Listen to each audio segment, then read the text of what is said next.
Hello there. Hello there. So as you guys see, we got another guest in the studio. It is none other than Gabe. Hello. This video is very poorly planned out. We don't have really a script or anything. So yeah, we're gonna be talking about the lesser known carnivores of Florida. We got a variety of fossils from different carnivores, also known as my entire collection of Florida carnivore fossils. I guess where should we start? We should start with the canids. So over here we got a skull from a gray wolf or a timber wolf. These are not very known from Florida. There's a very low record of these types of wolves in terms from what I've seen personally. More so when we think about wolves in Florida, we think of Red wolves and dire wolves and stuff. And as you know, as most wolves tend to be, they are pack hunters. So I don't know the exact number. Like gray wolves would have, say maybe like 20 wolves in a pack. And another piece that we have here is a piece that I came across. This is part of a pelvis to a wolf. Now, I label this as dire wolf. However, again, the range goes on. As Gabe, you said, it could be red wolf. This could be gray wolf. It is a carnivore pelvis, and how we can tell is because on the back in Sharpie it says carnivore pelvis, so it must be true.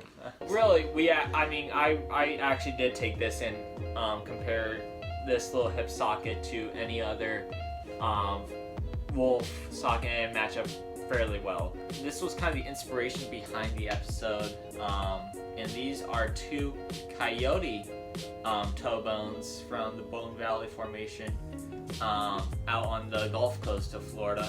They're really interesting. Gabe, you could probably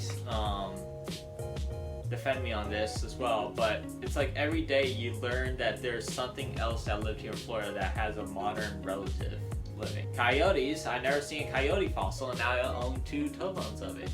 They interacted about probably the same way as they do nowadays. However, we say that, but at the same time, you have giant bears, saber cats running around, so they may have interacted with the environment very differently. Coyotes, while they are a little bit less social, they do kind of gang up in mobs, but they're not as effective as like modern day wolves. Just because of the size of a lot of predators out here in Florida, you know, your saber cats, your dire wolves, your short-faced bears, these animals probably acted more as a decomposer. They're probably acted more on a defensive role than anything. They're probably the animals that came out and scavenged on carcasses rather than hunting on themselves. And that is referring to larger prey, like, you know, hunting horses or deer.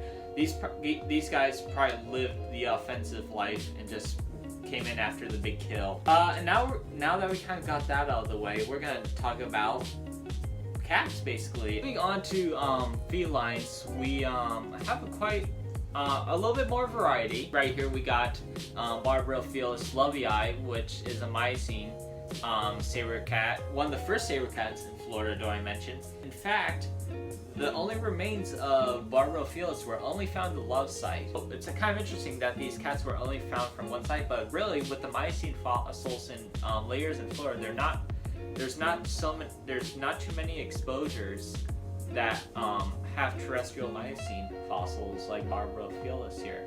And actually, we're now gonna jump to something way more recent, right at the end of the Pleistocene, around 10,000 years ago. And this is a place that Gabe has hunted with me here on the east coast of Florida. And so what we got here? Oh, right here we have the ilium, the canine, and the toe bone of a bobcat. Now, bobcats, they hunted like smaller creatures and often would probably scavenge larger kills after, say, like a saber cat, or even like nowadays probably a panther would kill. The site that we hunt these are the only carnivores that appear. So it's most likely that they were just chilling about and like hunting smaller creatures like rats, little rabbits that we found. little rabbits. Yep. Actually, he mentioned panthers earlier, and right here you can pick that up. That is the toe bone from a Florida panther. That toe bone was found at a site over in or so central Florida area. Now this site is roughly way younger. It's around 8,000-year-old site. You know, it's found interlaced with a lot of arrowheads and such. So this is so these animals actually interacted with, you know, prehistoric humans, which is interesting. A lot of these, except for Arbophilus would. Yeah. I mean, it's kind of interesting to know that some of these animals that we have here, showing you guys, interacted with humans. Interesting now that we have a few fossils from this site of a panther. Believe it or not, we have a few fossils, a few actual possibly skull material as well, from a panther from the same site. And it's interesting because now these panthers are almost going extinct. Yeah, these panthers are one of the now up there on the Florida endangered list. And little do we know, 8,000 years ago, we're out and about. Yeah. Most of your panther populations now up in like Tennessee and stuff, or at least, you know, relatives. I think mountain lions also fall within. Yes, it's a mountain lion. Panthers generally have multiple names, like that are classified as panthers, pumas, mountain lions, catamounts, cougars. Yeah. Really, I think we find the most panther fossils here in Florida. Maybe it's just because of the site. Maybe it's because of the deposits that we find these animals at. That about wraps it up for our just, you know, small segment here talking about some of the lesser known predators of Florida. We didn't have anything scripted for this.